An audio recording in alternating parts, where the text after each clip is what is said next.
오늘 우리에게 주시는 하나님 말씀, 신약성경 로마서 8장 24절 한 절 말씀입니다. 로마서 8장 24절 한 절 말씀, 주신 하나님 말씀 제가 봉독해 올리겠습니다. 우리가 소망으로 구원을 얻었음에 보이는 소망이 아니니 보는 것을 누가 바라리요. 아멘. 지난 2008년 미국 대통령 선거가 있던 해였습니다. ABC 방송국 간판 앵커였던 댄 해리스는 기독 청년 부흥회가 열리는 뉴욕의 한 대형 교회를 찾아가서 그곳에 모인 젊은이들을 인터뷰를 했습니다. 그의 대통령 선거는 낙태와 동성애 문제를 허용할 것인가의 문제 때문에 굉장히 논쟁이 벌어지고 있었습니다. 댄 해리스는 이 문제에 대해 크리스찬 젊은이들의 여론을 알고 싶어서 그 장소에 갔던 겁니다. 예상했던 대로 기독 청년들은 낙태와 동성애를 반대했습니다. 왜냐하면 성경이 그것을 금지하고 있기 때문이라 그렇게 대답했습니다.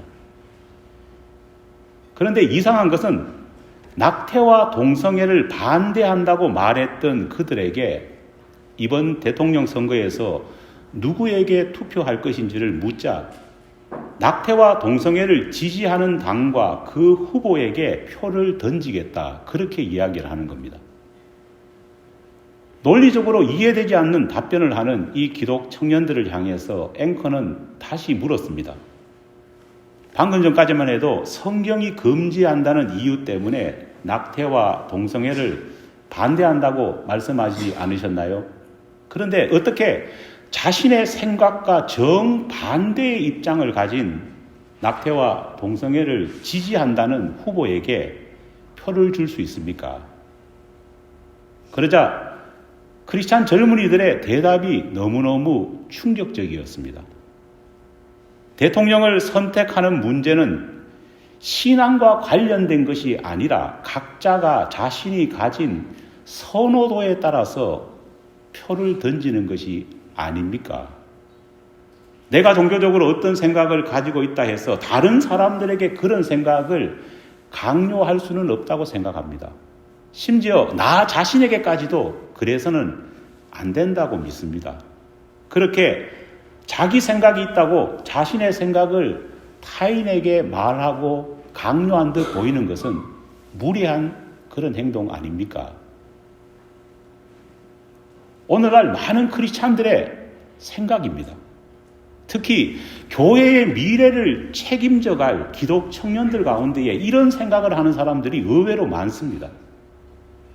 신앙은 그저 교회 안에서만 통용되어야 하고 교회 밖 사람들에게는 하나님에 대해서, 성경에 대해서 다른 사람이 불편하게 생각한다면 그런 무례한 짓은 하지 말아야 된다, 그렇게들 많이 생각합니다. 사회적인 이슈에 대해서 성경에서 하나님께서 어떻게 말씀하고 있는지를 들려주기는커녕 교회 밖의 사람들이 그런 말을 했을 때에 강요로 느껴지고 그런 말을 했을 때에 상대방의 자유를 침해한다 생각하면요, 여지없이 크리스찬들이 입을 닫아버립니다. 참 많은 크리스찬들이 주일 하루 교회에 머무는 동안에는 성경 말씀을 따르는 척하지만 세상에서 나머지 6일을 사는 동안에는 보통 사람들이 생각하는 상식, 사회에서 일어나고 있는 여론에 따라서 그렇게 수긍하며 살아가는 것이 현명하다, 그렇게 생각하고 있습니다. 이렇게 생각하는 사람들에게 여러분, 성경은 어떤 것일까요? 이런 사람들에게 성경에 기록된 하나님의 말씀은 과연 어떤 의미일까요? 성경에 기록된 하나님의 말씀은 이런 사람들에게는 단지 하나님이라고 하는 신의 의견일 뿐입니다. 성경에 기록된 하나님의 말씀은 이런 사람들에게는 좋은 서제스션, 제안일 뿐입니다. 이런 사람들에게 전도는 듣는 사람들이 기분이 상하지 않을 만큼 적당히 말해야 되는 지나가는 말에 불과할 뿐입니다. 이런 사람들에게 신앙은 음식에 대한 선호도와 비슷합니다. 예를 들어서 인도 음식을 좋아하는 분도 있고 극도로 싫어하는 분도 있지 않습니까?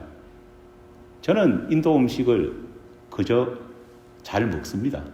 근데 우리 처 같은 경우에는 인도 음식을 가져오면은요, 대문 밖에서 냄새부터 나면은 싫어합니다. 하지만 인도 음식을 좋아하든 인도 음식을 싫어하든 그것을 가지고 네가 잘 됐니, 내가 잘 됐니, 잘잘못을 평가하지는 않지 않습니까? 그것은 취향의 문제지 선과 악의 문제가 아니기 때문입니다. 인도 음식을 싫어하는 사람에게 만약에 우리가 책망하면서 먹어보라고 강요한다면요, 그것은 안 될 일입니다. 인도 음식을 옆에서 맛있게 먹고 있는 사람에게 저런 쓰레기 같은 음식을 먹고 있다고 옆에서 말한다면요, 그것도 무례한 짓입니다. 하지만 성경 말씀은, 하나님의 말씀은 인도 음식과 같은 취향의 문제가 아닙니다. 취사 선택의 문제가 아니라는 겁니다. 왜냐하면 그것은 생명과 관련된 문제이기 때문입니다. 어떤 문제가 취향이나 선호도의 문제라면요, 그럴 수 있습니다. 하지만 생사가 결린 문제라면요, 우리의 반응과 우리의 태도와 우리의 행동은 달라져야 합니다. 생명을 살리기 위해서는 강요처럼 보이는 일도 능히 해야 합니다. 당사자가 싫어한다고 해도, 욕을 먹는다 해도 생명을 살리는 일이라면요, 능히 감수해야 되지 않겠습니까? 높은 절벽 위에 전망대가 세워져 있습니다. 전망대에 올라간 많은 사람들이 전망대 아래에 있는 절벽을 배경 삼아서 사진을 찍으려고 난립니다. 그런데 서로 멋진 사진을 찍기 위해서 경쟁하다 보니까요, 이리 밀리고 저리 밀리고 난리가 났습니다. 그러던 중 몇몇 사람들이 남보다 더 멋진 사진을 담기 위해, 찍기 위해 안전 펜스를 넘어갑니다. 여러분, 만약 이런 모습을 여러분들이 본다면은 여러분들 어떻게 하시겠습니까? 그 사람의 취향 문제니까 간섭하지 말아야 할까요? 개인이 가진 선택의 자유를 존중해줘야 되니까 그냥 내버려둬야 될까요? 나는 저런 행동에 분명히 반대하지만 내 생각을 다른 사람들에게 강요해서는 안 된다, 그렇게 믿고 그냥 지켜봐야 될까요? 결코 그렇게 외면하거나 방관해서는 안 됩니다. 어느 누구도 그러한 위험한 지경 속에 빠져 있는 사람을 보면서요, 저 사람의 자유니까, 저 사람의 취향이니까 그냥 두지 않을 겁니다. 만약 그렇게 펜스를 넘어간 사람이 어린아이라면요, 더더욱 가만두지 않을 겁니다. 위험한 행동 아래에 있는 사람들은 어떻게 해야 될까요? 막아야 됩니다. 만약 그 모습을 경찰이 보았다면요, 경찰은 아마 그 사람, 넘어간 사람이 아무리 기분을 상하고 나빠한다 해도, 아무리 싫어한다 해도 그 사람을 다시 난간 안으로 끄집어 당겨 올 것입니다. 하지만 안타깝게도 너무 많은 신앙인들이 진리가 무엇인지, 하나님 아래서 참된 것이 무엇인지 생각하지 않습니다. 그저 진리와 신앙에 반대되는 행동을 하고 있는 사람들을 보고서도요, 그냥 자기 생각이니 자기 취향이니 자기 구미에 맞는 것이니 그냥 바라볼 뿐입니다. 어떤 사람들은요, 오히려 그 모습을 지지하는 사람도 있습니다. 진리와 반대되고 하나님의 뜻과 반대되는 수많은 정치인들, 수많은 연예인들이 우리 앞에 있음에도 불구하고 그저 취향이겠거니, 그저 자유겠거니 그렇게 눈 감아주면서 생각하는 사람들이 얼마나 많은지 모릅니다. 오늘 우리가 우리 시대에 목격하는 모든 죄악들은 어떠냐? 우리 그리스도인들이 이렇게 진리와 성령과 하나님의 뜻을 알고 있음에도 불구하고 이런 모순적인 모습을 취향이나 자유나 그저 그 사람의 일이기 때문에 방관하기 때문에 이런 일이 계속해서 중첩되어서 일어나는 것입니다. 참된 구원 신앙은 여러분 어떤 것일까요? 하나님의 말씀을 믿는 마음과 실제 내가 세상 속에서 살아가는 나의 행동 사이에 간격을 좁히는 것이 참된 신앙의 길 아니겠습니까? 내가 믿는다는 것이 여기 있는데 내가 사는 것이 이렇게 있다면요, 이 간격이 점점 넓어진다면요, 그것이 어떻게 참된 신앙이겠습니까? 죄악된 우리 인간이지만은 노력하고 기도하고 성령의 도우심을 구해서 할 수만 있다면 나의 신앙과 나의 삶의 간격, 갭을 좁히는 겁니다. 그래서 참된 구원의 신앙은 믿는 것과 사는 것 사이에 간격을 좁히는 것입니다. 예수님께서는 유독 바리새인들을 싫어하셨습니다. 주님께서 바리새인들을 싫어하신 이유를 성경에 찾아보니까 그들이 뭐하기 때문에? 외식하기 때문이다. 여기서 외식은 밖에서 음식 사 먹는 게 아닙니다. 자원의 경제. 누가복음 11장 1절 말씀을 보면은 이런 말씀이 있습니다. 예수께서 먼저 제자들에게 말씀하여 이르시되 바리새인들의 누룩 곧 외식을 주의하라. 여기서 말하는 외식이 무슨 뜻인지 아십니까? 여기서 말하는 외식이라는 말은 원래 뜻이 가면을 덮어 쓰다는 그런 말입니다. 여러분 가면 있지 않습니까? 가면 뒤에 가려져 있는 원래 내 모습과 가면을 통해서 사람들에게 드러나고 보여지는 그 모습이 다르다는 겁니다. 실제로 다르지 않습니까? 하지만 하나님께서는 우리가 가면을 덮어쓰기를 원치 않습니다. 설사 가면을 쓴다고 할지라도 가면 뒤에 숨겨진 우리의 모습과 가면을 통해서 드러나는 우리의 모습이 똑같아야 합니다. 그렇지 않으면 우리는 뭐 하는 사람일까요? 외식하는 사람이 된다는 겁니다. 참된 신앙은 복잡하지 않습니다. 참된 신앙은 천지 만물을 누가 창조했다고요? 하나님이 창조하셨음을 믿는 신앙이 참된 신앙입니다. 이 세상은 이 천지 만물은 모두 하나님의 말씀에 의해서 만들어졌습니다. 빛이 있으라 말씀하시니까 그대로 되었더라. 사실 이 사실을 우리가 믿는다면요, 하나님의 말씀을 자기 삶, 자기 마음대로 고쳐서는 안 됩니다. 왜냐? 진짜 참된 신앙은 하나님이 말씀하시니까 말씀 그대로 어떻게 됐다고요? 되는 겁니다. 오늘 우리의 문제가 뭐냐? 성경을 통해서 하나님의 말씀을 알고 보고 들음에도 불구하고 그대로 되어야 하는데 그대로 되지 않고 어떻습니까? 내 성격, 내 이해, 내 취향, 내 입장에 따라서 자꾸 바꾸기 때문에 문제가 일어나는 겁니다. 성경 따로, 삶 따로가 있을 수 있는 이유가 바로 여기에 있습니다. 만약 그 둘 사이에 서로 다른 모습을 보이고 있는 우리 신앙인들이 있다면요, 그런 사람들이 바로 뭐 하는 사람입니까? 외식하는 사람.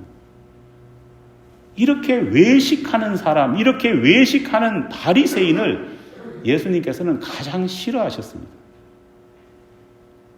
2주 전부터 하나님께서 우리에게 주신 이 구원에 대해서 여러분과 함께 살펴보고 있습니다. 기도하면서 좀 마음에 부담은 생깁니다. 왜냐?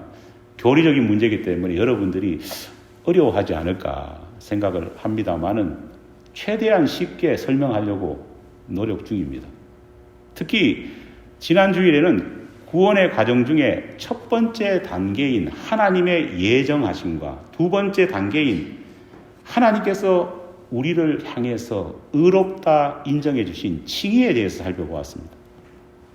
하나님의 예정하심은 태초에 이미 이루어졌습니다. 아무 조건 없이 사랑으로 구원받을 백성으로 우리를 선택해 주신 것입니다. 그래서 우리가 흔히 하는 말로 우리는 초전 피플이 된 겁니다. 그러나 우리가 분명히 기억해야 될 것이 있습니다. 예전에는 초전 피플이라고 하니까 선택받았으니까 어차피 선택받은 사람 아무데나 살아도 어차피 구원받을 것이라 운명적으로 생각했는데 그렇지 않습니다. 성경은 이스라엘 백성들은 초전 피플이었지만은요 어떻게 되었습니까? 하나님의 말씀에 순종하지 않으니까 아무리 초전 피플, 아무리 예정함을 입고 아무리 선택함을 받아도 그들은 약속의 땅에 들어가지 못했습니다. 제가 금요 예배 때 그런 말씀 드렸지 않습니까? 그들이 지나온 광야 시나이 반도는요 출애굽 1세대가 순종하지 않았기 때문에 모두 그곳에서 다 죽었다고 했습니다. 무려 얼마나 죽었다고 했습니까? 60만 명이 죽었습니다. 시나이 반도는 완전히 전 세계 역사상 가장 큰 뭘까요? 공동묘지입니다. 초전 피플이 되었다 할지라도 예정되었다 할지라도 순종하지 않으면 아무것도 아닙니다. 두 번째, 칭이라는 것에 대해서 말씀드렸습니다. 하나님께서는 여전히 우리가 죄인이지만은 예수 그리스도께서 우리 죄를 대신 지시고 십자가에 죽으신 그 사건, 그 예수를 보고 우리를 죄인이지만은 뭘로 인정하셨다고요? 의인으로 인정해 주셨다는 겁니다. 이것은 마치 뭐하고 비슷하냐? 집행유예와 비슷합니다. 여러분 집행유예 아시죠? 어떻게 아세요? 범죄를 좀 저지르고 집행유예.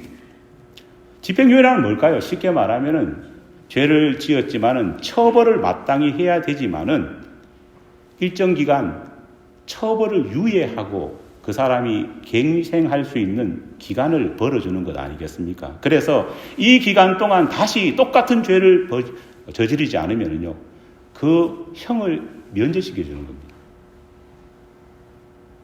하나님께서는 예수 그리스도를 보시고 우리를 심판하지 않으십니다. 집행유예를 선고해 주신 겁니다. 집행유예를 받았다고 죄가 없어진 것이 아닙니다. 여전히 죄인입니다. 단지 처벌이 연기된 겁니다. 그리고 잘 갱생하면은 처벌이 면제되는 것입니다.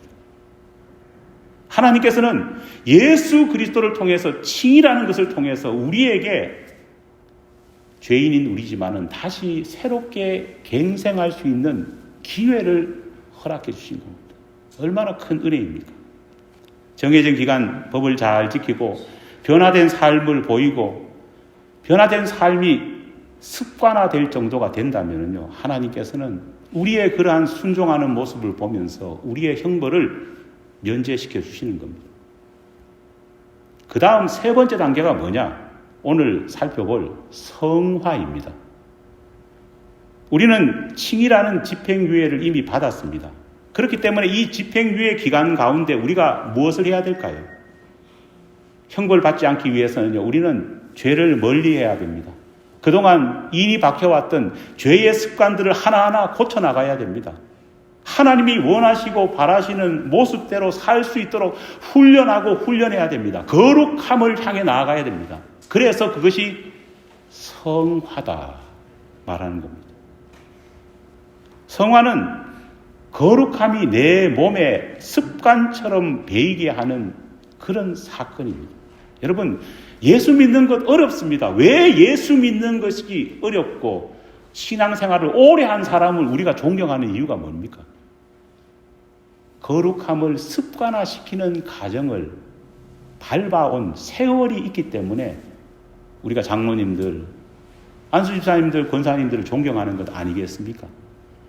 반대로 오랫동안 이 성화의 과정을 거쳤는데 제대로 죄악된 습관을 고치지 못하고 제대로 죄악된 이 행동을 바꾸지 못한 그런 중직자들이 있으면 우리는 어떻게 합니까? 실망합니다. 왜 그렇습니까?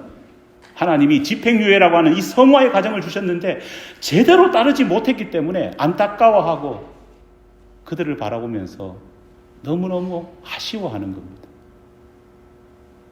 거룩한 이 삶이 생각과 몸의 습관처럼 익혀지는 데는요, 참 오랜 시간이 걸립니다.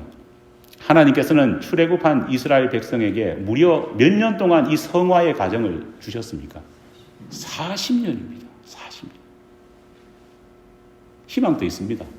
아직 중직자지만은, 아직 장로요, 권사요, 안수집사지만 아직까지 하나님 기준에 거룩한 삶을 제대로 익혀하지 못했다면요, 아직 내가 권사나 장로나 안수집사 된 지 40년이 안 됐다면 그래도 괜찮습니다. 아직 시간이 남아 있습니다. 하지만은 구태여 40년 동안 기다릴 필요가 있겠습니까? 40년 동안 안 변하고 기다렸던 출애굽 1세대는 다 어떻게 됐습니까? 죽었다는 사실만 기억하시면 됩니다. 인간의 많은 문제 가운데에 가장 중요한 문제가 있습니다. 여러분 삶에 있어서 가장 큰 문제가 뭘까요? 거룩해지고 싶지만 이거 참 거룩하게 훈련되지 않는 것이 하나 있습니다. 단연코 그것은 뭐냐? 먹고 사는 문제입니다. 우리가 보통 흔히 이런 말 하지 않습니까? 다 먹고 살려고 이 짓 하는데 그만큼 먹고 사는 문제는 중요합니다. 우리가 세상에서 살아가면서 하는 일 대부분이 뭡니까? 먹고 사는 문제를 해결하기 위한 몸부림입니다. 그러다 보니까 사탄 마귀는 어디를 많이 건드릴까요? 어디에서 많이 우리를 유혹할까요? 먹고 사는 문제에 대해서 다 건드립니다. 먹고 사는 문제에서 우리는 대부분 뭘 저지를까요? 죄를 저지른다는 겁니다. 하나님께서는 광야 40년 동안 이스라엘 백성들에게 무엇을 바꾸시고 무엇을 거룩하게 하시고 무엇을 성화시켰느냐? 바로 이 먹고 사는 문제에 대한 생각을 바꾸어 놓았습니다. 하나님은 40년 동안 먹고 사는 문제에서 하나님의 말씀대로 거룩한 모습을 보이기를 훈련시키셨습니다. 그 가운데 가장 중요한 것이 먹고 사는 모든 문제가 누구의 손에 달려있다고요? 하나님의 손에 달려있다는 것을 깨닫게 하기를 원하셨다. 광야에는 아무런 먹을 것도 없습니다. 먹을 것도 물도 없는 이 사막, 이 광야라면요, 인간은 3일을 버티지 못할 것입니다. 그런데도 이스라엘 백성들은 그곳에서 몇 년 동안 살았습니까? 40년 동안 살았습니다. 어떻게 살 수 있었을까요? 하나님이 공급해 주시는, 친히 공급하시는 만나와 메추라기가 있었기 때문입니다. 반석에서 솟아나는 샘물이 있었기 때문입니다. 하나님께서 닳지 않고 해지지 않도록 해주신 신발과 옷이 있었기 때문에 가능했습니다. 하나님께서는 무려 40년 동안이나 빠짐없이, 하루도 빠짐없이 이스라엘 백성들에게 음식과 물을 공급하셨고 신발과 옷을 공급해 주셨습니다. 광야에는 농사 지을 만한 곳이 없습니다. 이스라엘 백성들이 성경을 보면 광야에서 농사 지었다는 기록은 성경에 없습니다. 그럼에도 불구하고 그들은 늘 배불리 먹을 수 있었습니다. 하나님이 40년 동안 공급해 주시는 만나와 메추라기와 반석에서 솟아나는 물을 마실 수 있었기 때문입니다. 매일같이 하나님이 공급해 주시는 이 만나와 메추라기, 반석을 쪼개어서 솟아나게 하는 이 물을 먹으면서요, 이스라엘 백성들은 무엇을 깨달았을까요? 먹고 사는 것이 인간의 노력이나 애씀의 결과가 아니라 하나님의 은혜요, 하나님의 선물이라는 것을 매일매일 깨달았을 겁니다. 먹고 사는 문제는 거룩하신 하나님이 행하시는 일이니 먹고 사는 문제에 있어서 우리가 어떻게 돼야 될까요? 더욱더 거룩하게 되어야 합니다. 대부분 우리는 먹고 사는 문제에서 다 넘어집니다. 왜일까요?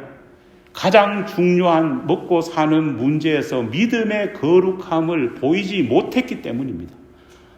먹고 사는 것을 하나님이 공급해 주신다는 것을 잊어버렸기 때문에 자꾸만 편법, 죄를 향해 나아가는 겁니다. 자꾸만 이것을 자신이 스스로 해결하려 보니까요, 죄악된 본성이 있다 보니까 죄를 짓게 되는 겁니다. 하나님을 신뢰하지 못하니 죄를 짓더라도 더 많이 먹을거리를 쌓아두려 합니다. 나쁜 짓을 하더라도 더 많이 모으려고 합니다. 이유가 뭘까요? 믿음이 없기 때문입니다. 하나님을 믿지 못하니까 이런 짓을 하는 겁니다.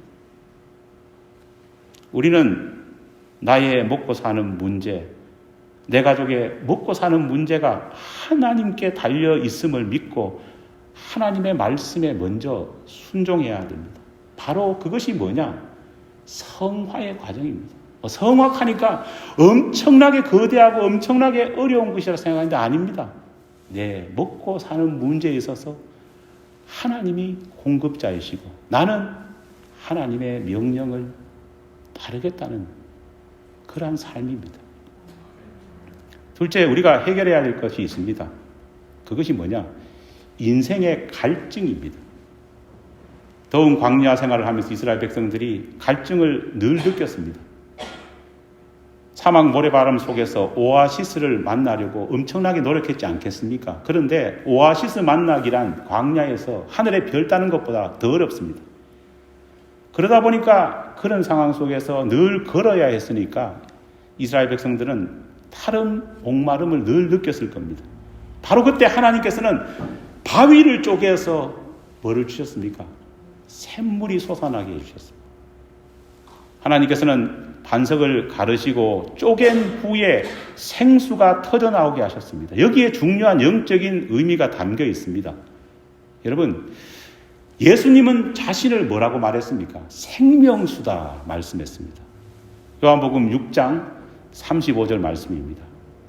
내게 오는 자는 결코 줄이지 아니할 터이요 나를 믿는 자는 영원히 목마르지 않겠다. 생수를 얻으려면 먼저 무엇이 선행돼야 될까요? 반석이 어떻게 된다고요? 쪼개져야 합니다. 반석이 쪼개지지 않으면 생명수가 흘러 넘치지 않습니다.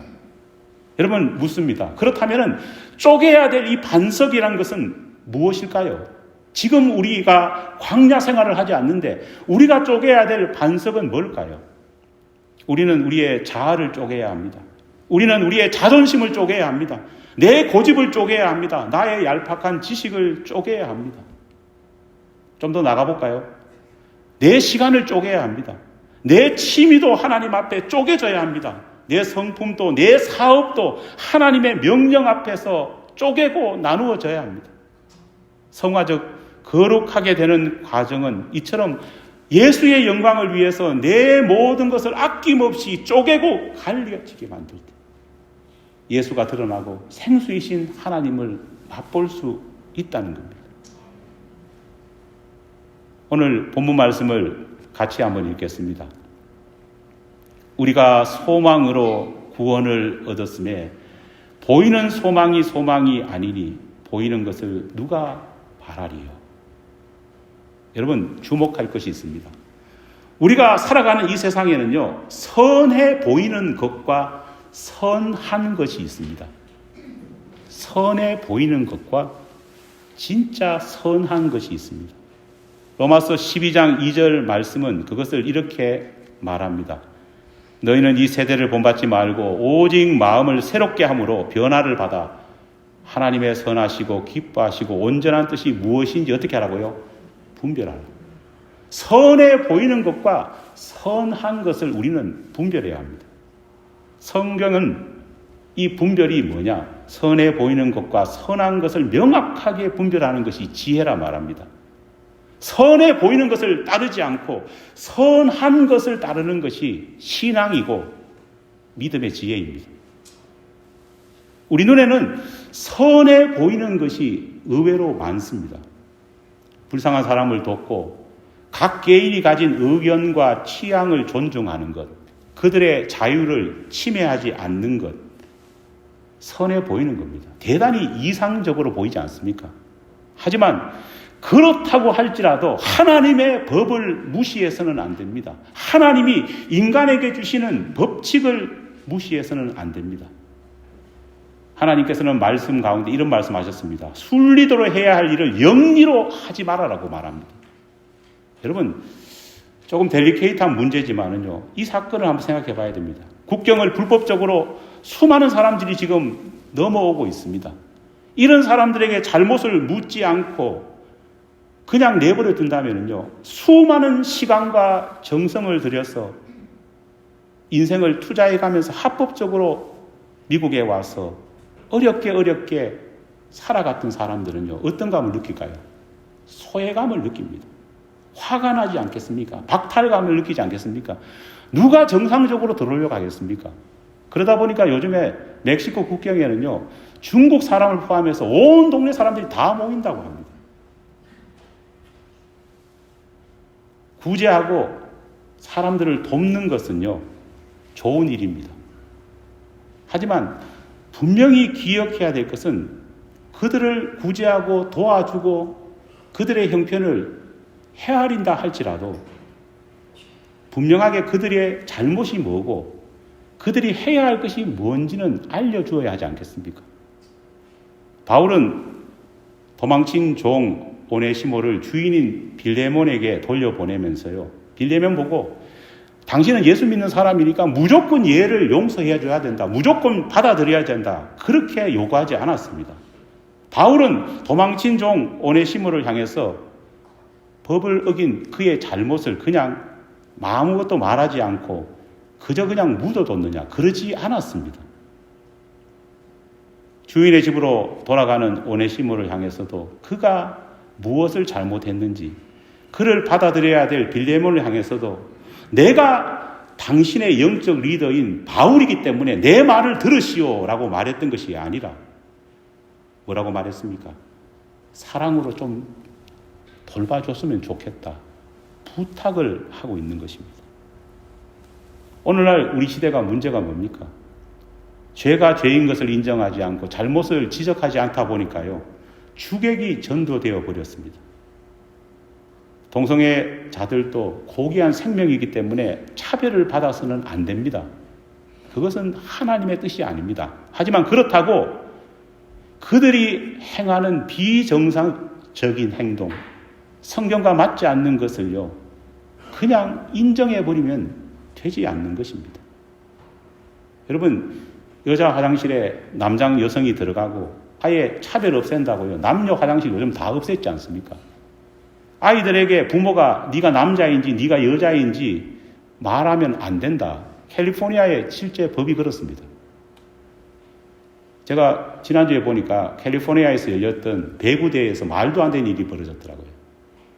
지금까지 우승 후보였던 배구팀이 있었는데요, 이번 해에는요 거의 3, 4등으로 밀려났습니다. 왜냐? 갑자기 남자가 여자로 성전환했다고 하는 선수들이 다 왔는 겁니다. 여러분 남자입니다. 남자를 여자가 배구를 어떻게 이기겠습니까? 그래서 다 떨어졌다는 겁니다. 엉망이 되어버렸습니다. 자유를 침해해서는 안 됩니다. 범법자라도 인권을 존중해야 줘야 됩니다. 그러나 그렇다고 할지라도 경찰이 범법자들에게 공권력을 사용해 범죄 행위를 막지 못한다면요, 이거는 다른 문제입니다. 요즘 텔레비전 뉴스를 통해서 무엇을 보십니까? 범법자들에게 경찰이 수갑을 채우기도 힘들어졌습니다. 물어야 된다고 합니다. 경찰서까지 좀 동행해 주실 수 있겠습니까? 동의해야지 갈 수 있다는 겁니다. 제가 지난번 설교에서 말했던 것처럼 캘리포니아에서는 950불 이하의 물건을 훔치면 감옥에 가지 않습니다. 잡히더라도 그냥 바로 풀어줘가지고 집에서 편히 있다가 재판 날짜 잡히면은 오라고 하는 겁니다. 그런데 어느 범법자가 재판 날짜에 오라고 하면은 집에 있겠습니까? 다 도망가죠. 뉴욕에서도 똑같은 일이 벌어지고 있습니다. 선해 보이는 것이 결코 선한 것은 아닙니다. 오늘 본문 말씀을 빌리자면요, 보이기에 좋은 것이 소망이 아니라는 겁니다. 선해 보이는 것을 따르는 것이 아니라 하나님께서는 선한 것을 따르라 말씀하고 있습니다. 설령 보기에 좋지 않게 보이더라도 그 속에 하나님의 뜻과 생명이 담겨 있는 것이 진짜 소망입니다. 진짜 구원입니다. 선해 보이는 것을 따를 때 거룩해지는 것이 아니라 선한 것을 따를 때 우리는 어떻게 된다고요? 거룩해지는 겁니다. 인간 보기에 좋은 것, 선해 보이는 것을 여러분 따라가지 마시고 하나님이 성경을 통해서 말씀하시는 선한 것을 따르는 저와 여러분이 되기를 간절히 축원합니다.